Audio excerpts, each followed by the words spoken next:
Primeiro vamos falar sobre que talvez tenham sido os desafios emocionais. Então, o mais difícil, assim, mais desafiador pra mim foi eu ter que entender que eu não tinha mais um menino, né? Que eu tinha ali agora uma menina. E aí tudo aquilo que eu sonhei, né? O meu menino, tudo isso foi embora, né? Mas eu ficava tentando pensar, buscar no pensamento assim, poxa, esse era um desejo teu, né? Mas foi assim, veio assim. Era a tua assim, expectativa, né? E tá tudo bem, né? Vamos tentar compreender da melhor forma possível, né? No começo, quando a gente trocou, que não existia mais Luca, que era Luli, muitas vezes eu chamei de Luca. Muitas vezes. Muitas vezes. Você não estava acostumada ainda, né? Exato. E até as pessoas também, né, que convivem mais próximas também acontecia isso. Do nada soltava, Luca. Ai, desculpa, né? E ela ficava sentida, ela ficava chateada. Mas eu falava pra ela, minha filha, é um processo. Do mesmo jeito que tá sendo um processo pra ti, tá sendo um processo pra mim e tá sendo um processo pra todo mundo que convive contigo, né? Porque até então era o Luca.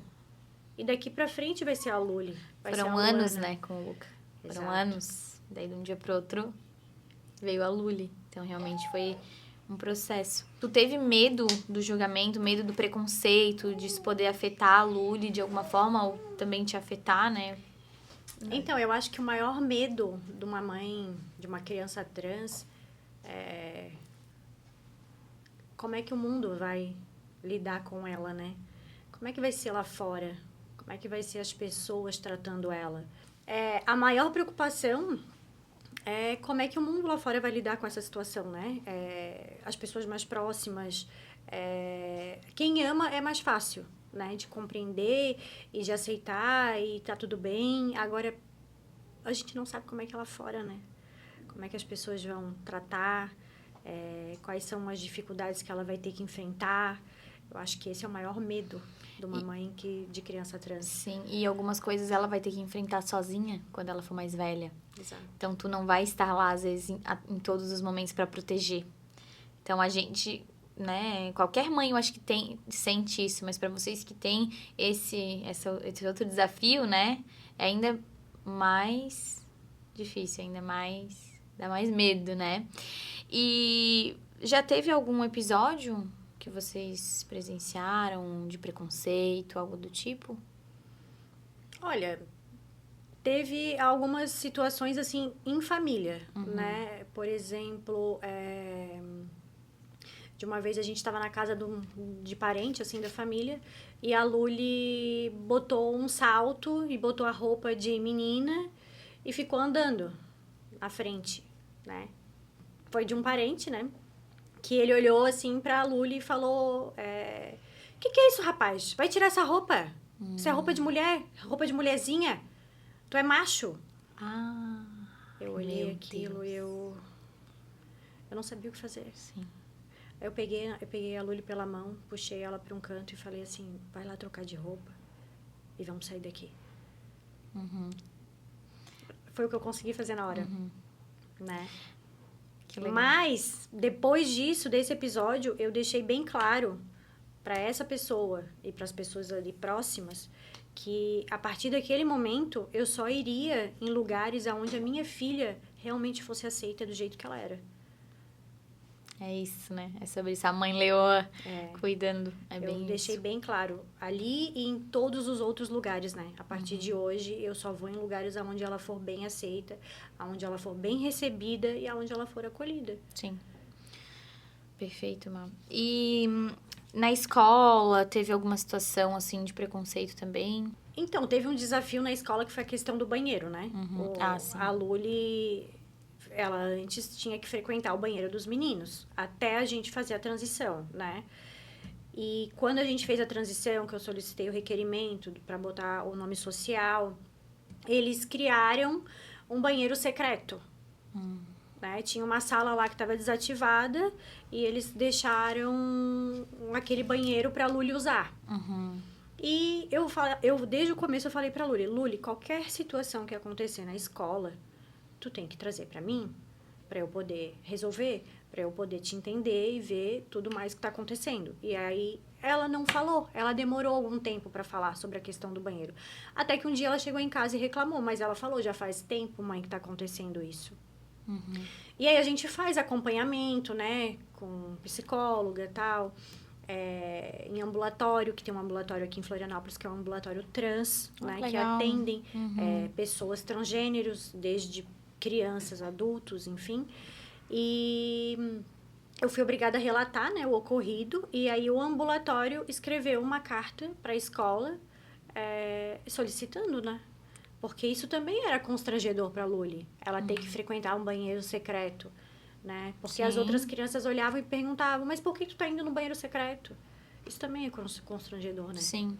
E aí, depois que foi enviada essa carta para a escola acatou. Aí Sim. hoje ela frequenta o banheiro das meninas. É porque ela não precisa, até para as outras crianças, ficar se justificando. Eu estou indo no banheiro secreto porque eu sou uma criança transgênero. Não, ela é uma menina, ela é uma criança, ela vai no banheirinho e pronto. Agora ela tem que ficar se justificando. Imagina na cabeça dela também o que não deve ter passado, né? É muito constrangedor. Sim. É o que eu penso, assim, as crianças lidam muito bem com essa questão. Muito bem. O problema é o adulto, né? O adulto que é preconceituoso, o adulto que é cheio de julgamento, né? Sim, é realmente isso. Como é que foi a tua desconstrução? No início, né, como tu falou no nosso vídeo anterior, tu deixou um pouquinho de lado isso, tentou fingir que nada estava acontecendo, tu teve que se desconstruir para poder aceitar isso. Como é que foi o teu processo como mãe? Agora não pensando tanto na Luli, pensando como a Marina. Qual foi o teu maior desafio como pessoa, como mãe? Então, essa questão da desconstrução, eu acho que toda mãe passa, né? Até as típicas, para as atípicas, né? Desde que eu descobri toda essa questão da Luli, eu também era preconceituosa. Eu também era. Embora eu tenha amigos gays, mas eu não tinha, assim, alguém próximo transgênero, né? Eu também era um pouco preconceituosa. Foi algo muito novo até pra ti, no caso? Sim. E essa desconstrução, ela é diária. É todos os dias. Todos os dias ela me traz algo que me desconstrói e que eu tô construindo. Todos os dias. Como a gente tava falando ali dos teus desafios, né? Pra ti, qual foi, assim, o momento onde tu se sentiu talvez mais frustrada, mais triste durante todo esse período? Durante a transição, eu me agarrei, assim, nela com toda a minha força. E para tentar passar a maior segurança possível para ela, né? Mas depois que a gente vivenciou essa transição, que deu uma baixada, que parece assim, não, agora normalizou, agora tá tudo bem, aí que veio o luto. Aí que eu comecei a olhar pro Luca que não tava mais. E ali aí doeu? Foi difícil. Aí foi muito difícil. Aí doeu demais. E ainda dói, né? Ainda dói. Como a gente tá falando, é um processo, né? Tá se desconstruindo ali. Então, tu sentiu esse luto mesmo, né? Como tu falou antes, foram anos com o Luca. E agora serão anos com a Luli, então foram Sim. 2 momentos muito diferentes, né, da tua vida. E essa questão, né, que tu tinha até comentado também, grupos de apoio, tu trouxe tudo isso pra dentro da tua realidade pra poder te auxiliar, né? Sim. Buscar... Eu poderia ter buscado mais, né? Mas eu fui também seguindo mais o meu instinto, assim, de mãe, né? O que o meu coração falava, o que eu sabia o que eu tinha que fazer e eu vou fazer o que tem que ser feito e é isso. E o tempo inteiro tentando passar segurança para ela. Mas, assim, a Luli era uma criança que ela tem uma força que, olhando assim, não é nem eu que sou a fortaleza dela. Ela que é a minha fortaleza. E conta pra gente o que tu buscou? Foram psicólogos, foram esses grupos de apoio, a informação também, né? Sim, eu comecei a pesquisar, né? No começo eu comecei a pesquisar, porque pra mim eu pensava, meu Deus, meu filho é gay, né? Gosta de coisa de menina, não tinha essa questão de transgênero. E conforme, assim, as coisas foram chegando, Eu também tive que buscar fazer terapia, Uhum. né? Para poder lidar com isso, porque a cabeça também precisava, né? Para poder Sim, administrar organizar todas essas tudo, questões. Mas depois eu também busquei psicólogo para a Luli. A gente começou a fazer o acompanhamento no ambulatório trans. Uhum. E a Luli também tem TDAH, né? Onde ela precisa fazer acompanhamento com psiquiatra. Uhum. Ela frequenta a escola, ela tem que tomar Ritalina para ir para a escola, Uhum. porque ela tem TDAH. Sim, e aí...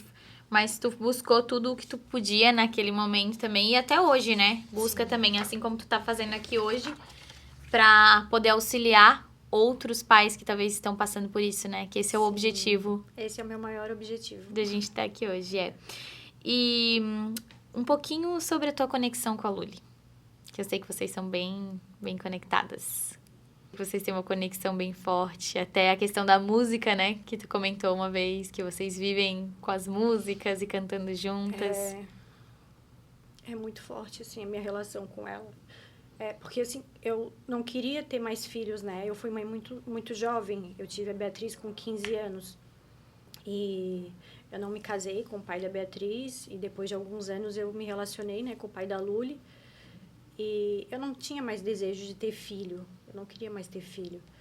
E, no entanto, acho que depois de uns 3 anos de casada, despertou esse desejo, né, dentro de mim. De, não, eu quero. E aí veio, né, o tão desejado, o Luca, o menino que a gente imaginava, que a gente gostaria, né? Mas a minha conexão com ela é surreal. Uma é a fortaleza da outra, né? Ela me dá força, porque ela tem uma força muito grande dentro dela, né? Porque ela enfrenta, ela é uma criança que ela não deixa ninguém falar nada pra ela, sabe? Ela já veio muito segura de si pro mundo, entende? Muito segura de quem ela era. A Luli não veio com medo, né? Não. A Luli já veio decidida. Muito determinada.